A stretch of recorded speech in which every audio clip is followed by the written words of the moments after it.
Welcome back to the third series of the first lab. Now we look at another example here. So in this example there is a circuit given which is RLC circuit and data is given. So the idea is to calculate or observe the voltage across the capacitor here, which is 4 by 3rd farad. We have inductance of 1 by 4 Henry and resistance 1 ohm, and current direction is given and source input is U of t. Now initial condition, initially current is 0 and the final so initial voltage is 0.5 volt. We want to compute the voltage across the capacitor. So if we know from the circuits, we easily apply the nodal analysis here, and we know that the current and capacitance relation is C dV by dt, and similarly if we use the KVL here, so we can write that total voltage is equal to the voltage applied, drop of voltage equal to the voltage applied. So if drop across resistance is R by R IL, and similarly for inductance L di by, and similarly VC is across the capacitance must be equal to the input voltage. So from here if we put the variable that is the values of R and L and C, and we get this equation, and we want to solve this differential equation. So we can solve first order differential equation, second order differential equation, and we get this result. Okay, now if we want to apply to look at the result here, we can use Matlab. Now how we do that to solve this equation in Matlab? So what we do here, we define a symbolic variable t, and we use y naught as equal to minus 0.75 exponential minus t and 0.5, so on. Okay, now if I take the differential of this equation, so how we do that differ. So this is the differential of this equation.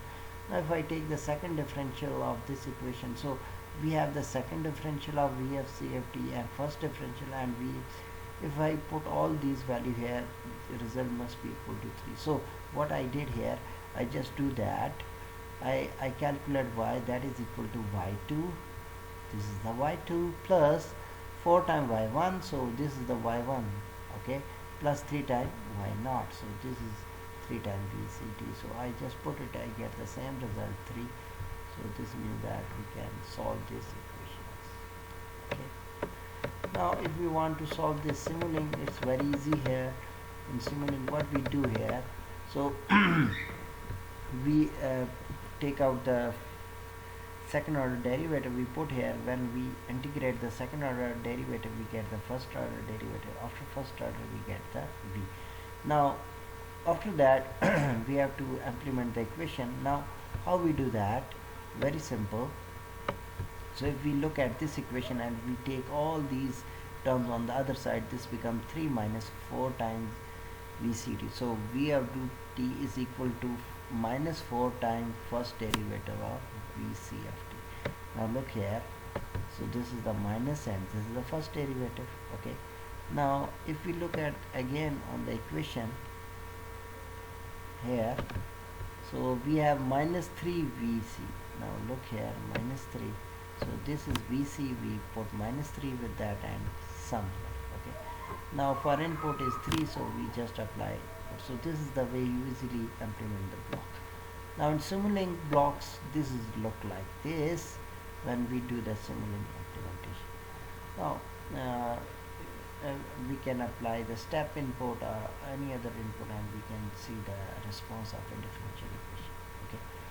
Now this is the question for you guys to do here, is to find out the technique using Simulink for solving differential equations. So list the different techniques with the uses and limitations. Okay, so I just give you a hint here. Now you just put help ODE, and you get some ODE 45. Okay, what do you say, 45? So these are all ODE techniques that are used.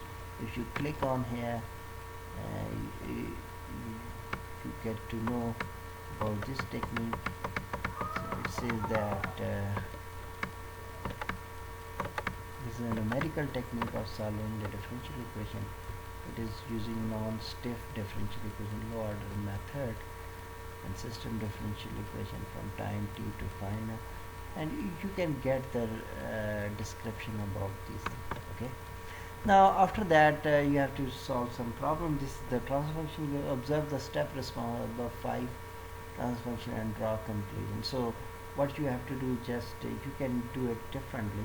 Okay, if you open the Matlab, so I will give you a very simple technique. Let's see, first one is 5 divided by s plus 1. So there are two ways of writing transfer function in the Matlab command. So first one is that you have to use the numerator.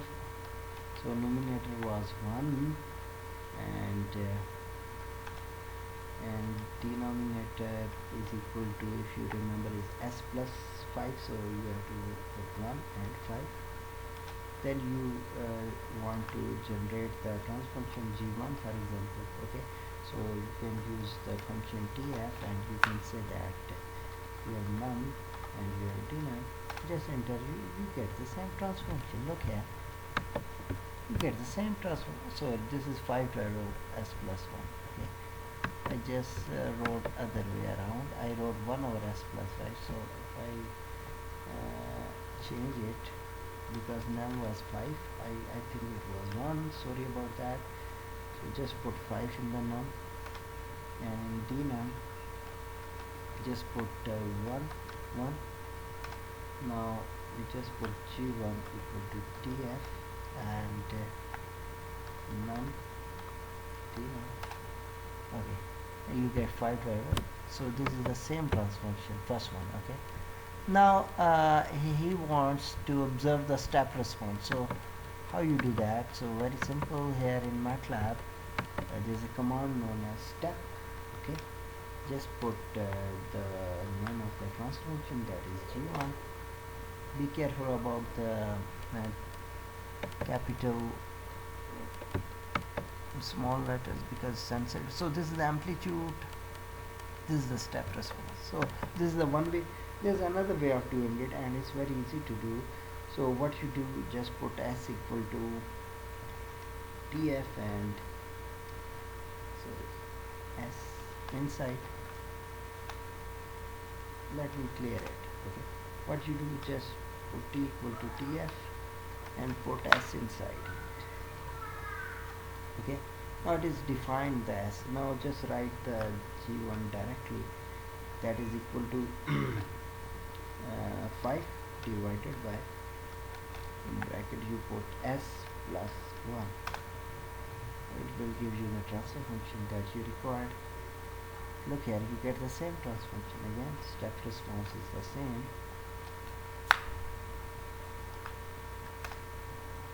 Okay. Now the idea here is close off and then do the step response here.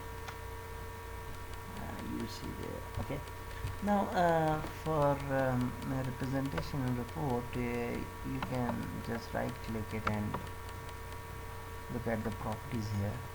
Okay. This is the properties that you can change the level, right?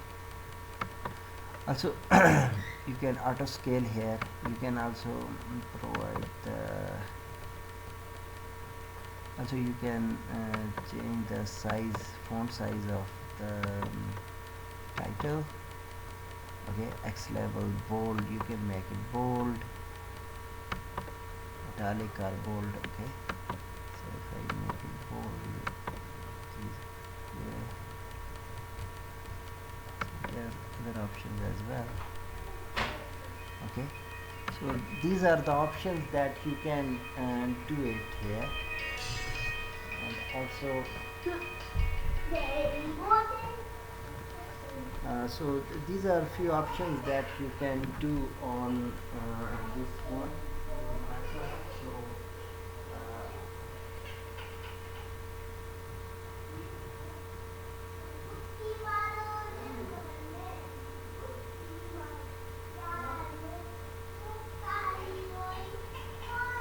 So these are some properties that you can use to improve it. For example, you can grid on it here. Also, you can look at some other properties of this one, that is peak response and settling time.